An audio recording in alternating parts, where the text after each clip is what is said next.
दोस्तों, आज हम बात करने वाले हैं एक ऐसे सफ़र की जो शुरू हुआ था राष्ट्रवाद की ऊंची आवाज़ों से और पहुंच गया है शंघाई की चमचमाती गलियों तक। हाँ, हम बात कर रहे हैं नरेंद्र मोदी जी के उस दौरे की जहां वे चीन की धरती पर कदम रख चुके हैं। अब सोचिए, वही मोदी जी जिन्होंने चुनावी मंचों पर गला फाड़ फाड़ कर कहा था, चीन हमारी सीमाओं पर नज़र उठाएगा तो हम उसकी आंखें निकाल लेंगे। वही मोदी जी अब चीन के साथ दोस्ती की नई इबारत लिखने जा रहे हैं। वाह, क्या गजब का ट्रांसफॉर्मेशन है भाई। ज़रा पीछे चलते हैं। याद है जब गलवान की घाटी में हमारे जवान शहीद हुए थे, सोशल मीडिया पर बॉयकॉट चाइना ट्रेंड कर रहा था। हर बीजेपी नेता टीवी स्टूडियो में दहाड़ रहा था, चीन को सबक सिखाएंगे, मोदी जी के रहते चीन की औकात नहीं। अरे भाई, ये तो वही लोग हैं जो कहते थे जो चीन से डरे वो भारत का नेतृत्व नहीं कर सकता।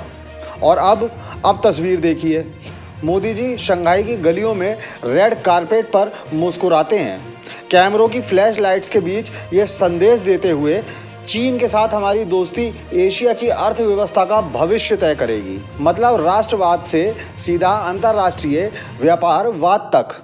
क्या शानदार जर्नी है। अब ज़रा बीजेपी नेताओं के पुराने बयान याद दिला देते हैं।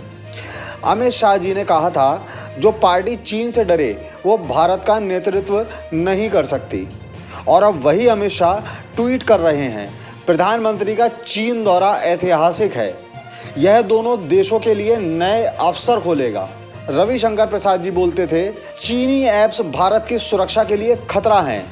और अब कहते हैं, डिजिटल इंडिया और चीन की टेक्नोलॉजी मिलकर दुनिया बदल देंगे। वाह, क्या कमाल का यू टर्न है। सोशल मीडिया पर जनता भी चुप नहीं बैठी। ट्विटर पर नए हैशटैग ट्रेंड कर रहे हैं, boycott China, dragons with 56 inch, from Galwan to Shanghai. लोग लिख रहे हैं, कभी चीन का सामान फेंको कहा जाता था, आज चीन के सामने बिछे पड़े हैं। और कोई कह रहा है, राष्ट्रवाद अब इवेंट मैनेजमेंट बन गया है।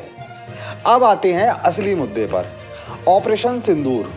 याद है उस वक्त सेना के अधिकारियों ने क्या कहा था? साफ साफ कहा था, चीन पाकिस्तान को टेक्निकल सपोर्ट दे रहा है। यानी जो ड्रैगन हमें ललकार रहा था, वही अब हमारे प्रधानमंत्री का स्वागत करने के लिए रेड कारपेट बिछा रहा है। क्या ये मजबूरी है या रणनीति, या फिर ये आने वाले चुनाव का नया नैरेटिव है? और ये सवाल भी बड़ा है। मोदी जी खुद अपने भाषणों में कहते थे, हम 56 इंच के सीने से चीन को जवाब देंगे। अब सवाल ये है, क्या ये वही जवाब है? क्या ये वही ताकत है जिसकी बात की जाती थी, या ये सिर्फ बिजनेस डील्स की चमक है जो गलवान के खून को भुला देती है? दोस्तों, मज़ेदार बात यह है कि ये सब ऐसे समय हो रहा है जब देश में बेरोजगारी, महंगाई और मंदी पर कोई बात नहीं कर रहा। सबका ध्यान शंघाई के चमकदार फोटोशूट पर है। मीडिया स्टूडियो में डिबेट होंगी, मोदी जी का मास्टर स्ट्रोक, चीन से दोस्ती कर भारत को मिलेगा क्या फ़ायदा, और एंकर चिल्ला चिल्ला कर कहेंगे, ये 56 इंच की डिप्लोमेसी है। लेकिन असली सवाल यही है, क्या ये वही बीजेपी है जो कहती थी मेड इन इंडिया को बढ़ावा देंगे? क्या ये वही सरकार है जिसने कहा था चीनी सामान का बहिष्कार करो, और अब वही सरकार चीन से अरबों डॉलर के डील करने जा रही है? और हाँ, सबसे बड़ा व्यंग ये है कि जिस ड्रैगन को दुश्मन बताया गया था, वही अब दोस्त है। तो क्या ये राजनीति का नया चेहरा है, या फिर ये वो सच है जो हर बार चुनाव के बाद सामने आता है? सत्ता में आने के लिए राष्ट्रवाद और सत्ता बचाने के लिए व्यापारवाद। सोचिए, गलवान के जवानों के खून से लेकर शंघाई के रेड कारपेट तक का ये सफ़र, ये कहानी इतिहास में लिखी जाएगी। लेकिन सवाल ये है, जनता इसे कैसे याद रखेगी? एक मास्टर स्ट्रोक के रूप में या एक राजनीतिक यू टर्न के रूप में?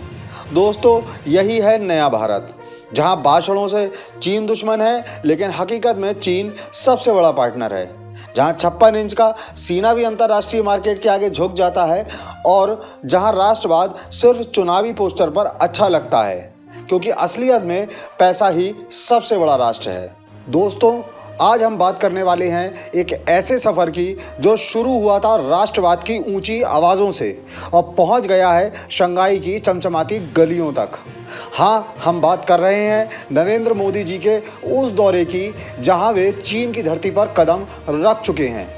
अब सोचिए, वही मोदी जी जिन्होंने चुनावी मंचों पर गला फाड़ फाड़ कर कहा था, चीन हमारी सीमाओं पर नज़र उठाएगा तो हम उसकी आंखें निकाल लेंगे। वही मोदी जी अब चीन के साथ दोस्ती की नई इबारत लिखने जा रहे हैं। वाह, क्या गजब का ट्रांसफॉर्मेशन है भाई। ज़रा पीछे चलते हैं। याद है जब गलवान की घाटी में हमारे जवान शहीद हुए थे, सोशल मीडिया पर बॉयकॉट चाइना ट्रेंड कर रहा था। हर बीजेपी नेता टीवी स्टूडियो में दहाड़ रहा था, चीन को सबक सिखाएंगे, मोदी जी के रहते चीन की औकात नहीं। अरे भाई, ये तो वही लोग हैं जो कहते थे जो चीन से डरे वो भारत का नेतृत्व नहीं कर सकता। और अब तस्वीर देखिए, मोदी जी शंघाई की गलियों में रेड कारपेट पर मुस्कुराते हैं, कैमरों की फ्लैश लाइट्स के बीच ये संदेश देते हुए चीन के साथ हमारी दोस्ती एशिया की अर्थव्यवस्था का भविष्य तय करेगी। मतलब राष्ट्रवाद से सीधा अंतर्राष्ट्रीय व्यापारवाद तक। क्या शानदार जर्नी है। अब ज़रा बीजेपी नेताओं के पुराने बयान याद दिला देते हैं। अमित शाह जी ने कहा था, जो पार्टी चीन से डरे वो भारत का नेतृत्व नहीं कर सकती। और अब वही अमित शाह ट्वीट कर रहे हैं, प्रधानमंत्री का चीन दौरा ऐतिहासिक है, यह दोनों देशों के लिए नए अवसर खोलेगा।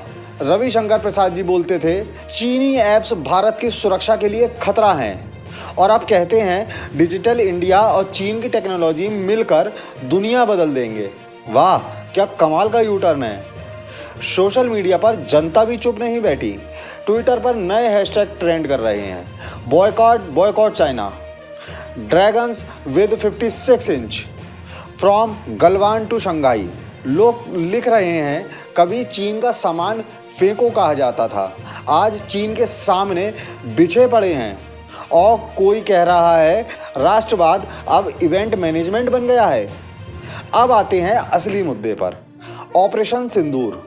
याद है उस वक्त सेना के अधिकारियों ने क्या कहा था? साफ साफ कहा था, चीन पाकिस्तान को टेक्निकल सपोर्ट दे रहा है। यानी जो ड्रैगन हमें ललकार रहा था, वही अब हमारे प्रधानमंत्री का स्वागत करने के लिए रेड कारपेट बिछा रहा है। क्या ये मजबूरी है या रणनीति, या फिर ये आने वाले चुनाव का नया नैरेटिव है? और ये सवाल भी बड़ा है। मोदी जी खुद अपने भाषणों में कहते थे, हम 56 इंच के सीने से चीन को जवाब देंगे। अब सवाल ये है, क्या ये वही जवाब है?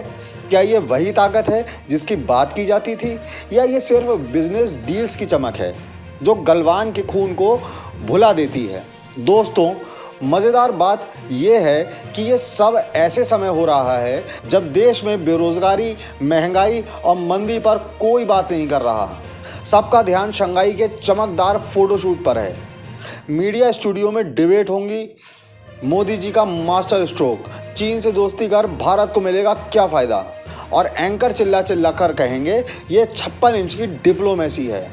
लेकिन असली सवाल यही है, क्या ये वही बीजेपी है जो कहती थी मेड इन इंडिया को बढ़ावा देंगे? क्या ये वही सरकार है जिसने कहा था चीनी सामान का बहिष्कार करो, और अब वही सरकार चीन से अरबों डॉलर के डील करने जा रही है? और हाँ, सबसे बड़ा व्यंग ये है कि जिस ड्रैगन को दुश्मन बताया गया था, वही अब दोस्त है। तो क्या ये राजनीति का नया चेहरा है, या फिर ये वो सच है जो हर बार चुनाव के बाद सामने आता है? सत्ता में आने के लिए राष्ट्रवाद और सत्ता बचाने के लिए व्यापारवाद। सोचिए, गलवान के जवानों के खून से लेकर शंघाई के रेड कारपेट तक का ये सफ़र, ये कहानी इतिहास में लिखी जाएगी। लेकिन सवाल ये है, जनता इसे कैसे याद रखेगी? एक मास्टर स्ट्रोक के रूप में या एक राजनीतिक यू टर्न के रूप में? दोस्तों, यही है नया भारत, जहां भाषणों से चीन दुश्मन है, लेकिन हकीकत में चीन सबसे बड़ा पार्टनर है। जहां 56 इंच का सीना भी अंतर्राष्ट्रीय मार्केट के आगे झुक जाता है, और जहां राष्ट्रवाद सिर्फ चुनावी पोस्टर पर अच्छा लगता है, क्योंकि असलियत में पैसा ही सबसे बड़ा राष्ट्र है। और आप हमसे जुड़े रहने के लिए सब्सक्राइब करें YouTube पर, फॉलो करें ट्विटर पर और लाइक करें Facebook पर। और ज्यादा जानकारी के लिए आपको टाइप करना होगा सिर्फ न्यूज नशा।